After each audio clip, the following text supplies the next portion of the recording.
I stood in the ashes of my house and called my parents. I needed help. A place to sleep. Maybe some clothes. My mom picked up on the third ring. Honey, we've been praying about this. It's God's plan. We can't interfere. I stared at the charred frame of what used to be my bedroom. I just need a couch for a few nights. We have to let the Lord work. This is refining you. They said no couch. No money, no help. My sister got 18 months rent-free when she quit her job to do yoga. But me, I got theology. 3 weeks later, I got something else. A phone call. Hi, this is Jennifer from Statewide Insurance. We need to verify some details about your house fire. Your parents listed you as a witness on their claim. I froze. I'm sorry, what claim? Why would my parents file an insurance claim about my house fire? Drop your country and the time right now. And hit subscribe because this gets dark. Let me back up. I'm the older kid. The independent one.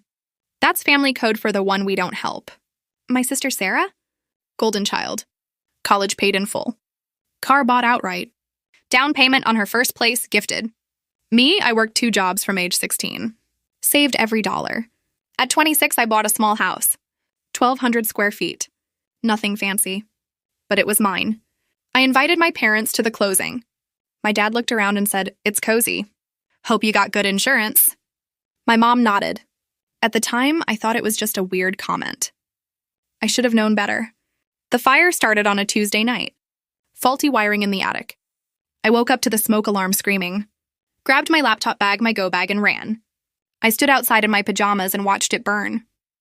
The flames ate everything. Furniture, clothes, photos, all of it. The fire chief said I was lucky to be alive. I called my parents from the Red Cross shelter. That's when I heard the theology. We prayed about it. The answer was no. I stayed in a motel on my credit card. I kept working. I kept surviving. And I kept every email, every document, every receipt. Old survival instinct. 2 weeks later, my parents texted me. "We need you to sign some insurance paperwork. Can you meet us tomorrow?" I should have known better. I met them at a diner. They ordered coffee. I ordered nothing. My dad slid a paper across the table. It was a notarized affidavit.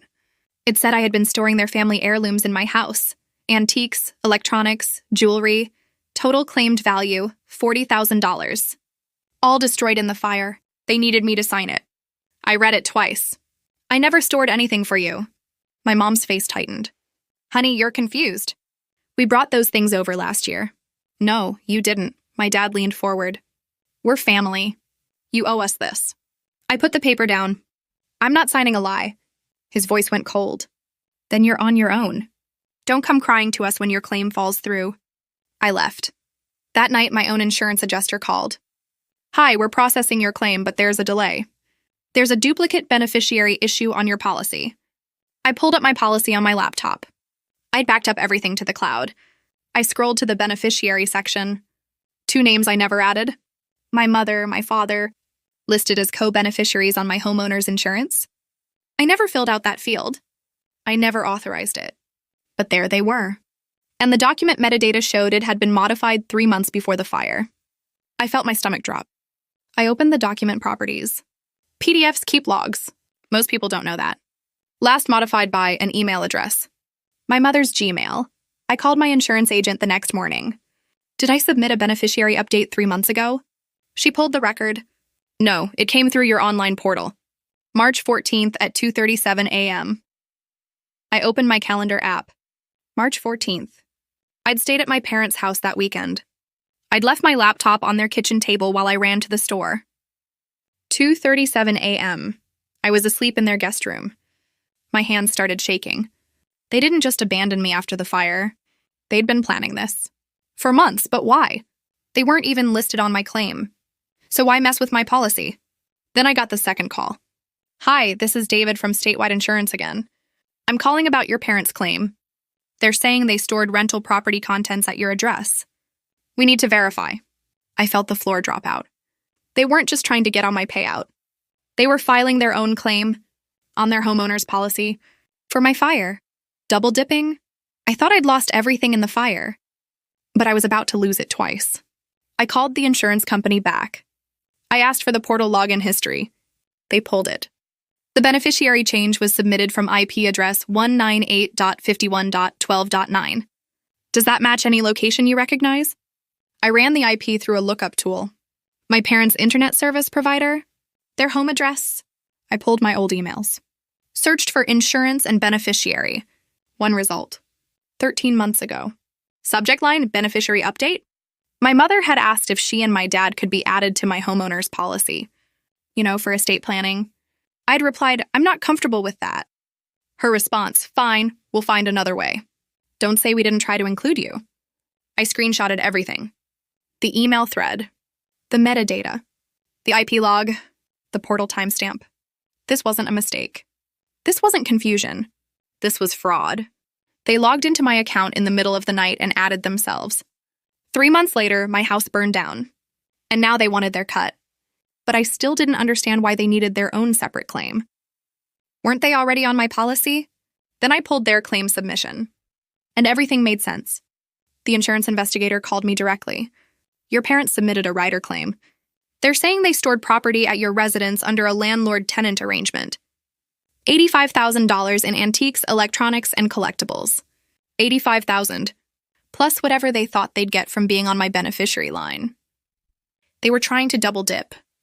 Maybe even triple. I told the investigator the truth. They never stored anything with me. I never had a landlord-tenant arrangement. They're lying. He thanked me and hung up. 2 hours later, my parents showed up at my motel. I don't know how they found me. My dad pounded on the door. Open up, we need to talk. I cracked it open. Didn't unchain it. You need to leave. My mom was crying. How can you do this to us? We're your parents. We're about to lose our house. My dad's voice was sharp. If you sabotage our claim, we will sue you. For defamation. For interference. For everything. You committed fraud. We're trying to survive. You've always had it easy. Now it's our turn. My mom grabbed his arm. Please, honey. We raised you. We sacrificed everything. We need this. I closed the door. I locked it. I sat on the bed and stared at the wall. I had 48 hours before both claims would be decided. I had a choice. Let it go and lose everything. Or fight back. I called the insurance fraud hotline. I got transferred to an investigator named Mark. I told him everything. He listened. Then he said, "Do you have documentation?" I sent him the email thread. The metadata. The IP logs. He was quiet for a moment. This is good. But I need to verify their claim independently. Give me an hour. He called me back in 40 minutes. I ran a reverse image search on the photos your parents submitted, the ones showing their so-called heirlooms, and stock photos from auction house websites. Not a single original image. I felt my chest tighten. He kept going. I also pulled the submission metadata. Different devices, but same IP address as the beneficiary change. Your parents filed this from home. They used royalty-free images and claimed they were personal property lost in your fire. What happens now? I'm escalating this to our fraud unit and the state insurance commissioner. This is textbook. If you want to press charges, I can connect you with the police fraud division. I didn't answer right away. He waited. Finally, I said, I just want the truth on record. Consider it done. Receipt number 2. Falsified photos. Fabricated loss. Documented intent. I had them. I couldn't sleep. I kept asking myself why. Why would they do this? So I did what anyone would do in 2024. I searched public records. Property liens are public. Foreclosures are public. I typed in their address. 2 liens. One for $73,000. One for $39,000. Total $112,000. Both from refinances in the last 4 years. I pulled the foreclosure docket. Sale date 60 days out. Amount due $139,784. They were losing their house. I opened my sister's Instagram. She was still posting. Still living with them. Luxury candles. Bottomless brunch. No job listed in her bio. I did the math. First refinance, same month Sarah's boutique opened. It closed 6 months later. Second refinance, same month they bought that timeshare in Florida they always complained about. They didn't just enable my sister. They funded her failures. And now they were drowning. They saw my house fire as a miracle. A way out. I wasn't the self-sufficient one. I was the cash cow they were saving for later. God's plan wasn't about refining me. It was about funding them. Now I knew exactly what to do. I made 3 calls. First, a lawyer who handles insurance fraud. She worked on contingency. I sent her everything. She called me back in an hour. This is the cleanest fraud case I've seen in years. We'll win. Do you want to go civil, criminal, or both? Both. Second call, the State Insurance Fraud Bureau. I gave a recorded statement. Third call, the police non-emergency line. I filed a report for identity theft and unauthorized computer access. No yelling. No confrontation. Just paperwork. My lawyer filed a civil complaint. Fraud, identity theft. Tortious interference. The interference claim was for the delay in my payout.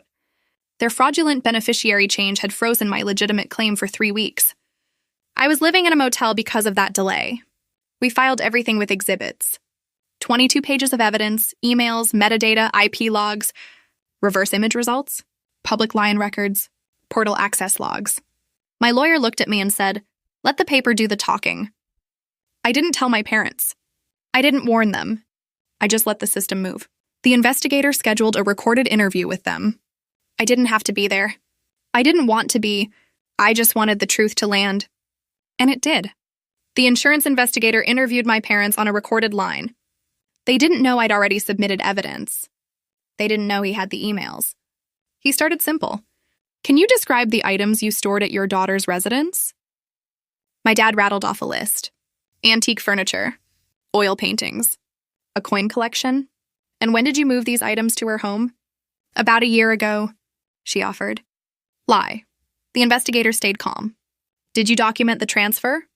"We trusted our daughter. We didn't think we'd need to." He let that sit. Then he asked my mom, "Mrs. Ella, can you confirm the same timeline?" She hesitated. "Actually, I think it was more like 8 months ago." "First crack," the investigator pressed. "So to clarify, your husband says a year. You say 8 months. Which is it?" Silence. Then my dad snapped. "Does it matter? The stuff is gone. We're entitled to compensation." The investigator's tone didn't change. "Mr. L, I have an email here dated 13 months ago. Your daughter explicitly declined to store items for you. She wrote, 'I'm not comfortable with that.' Do you recall that?" Silence. "Your response was, 'Fine, we'll find another way.'" "What did you mean by that?" My mom started crying on the recording. My dad ended the call. 2 days later, I got an email. Subject, claim decision. Their claim, denied. Reason, suspected fraud. Referred to the State Insurance Fraud Bureau. My claim, approved. Payout, $170,000. Structure coverage, contents, temporary living expenses. It hit my account the next morning. My parents tried calling me 47 times that day. I didn't answer. My lawyer sent a cease and desist. No contact or we'd file for a restraining order. They showed up at her office anyway. Security escorted them out. That violated the cease and desist.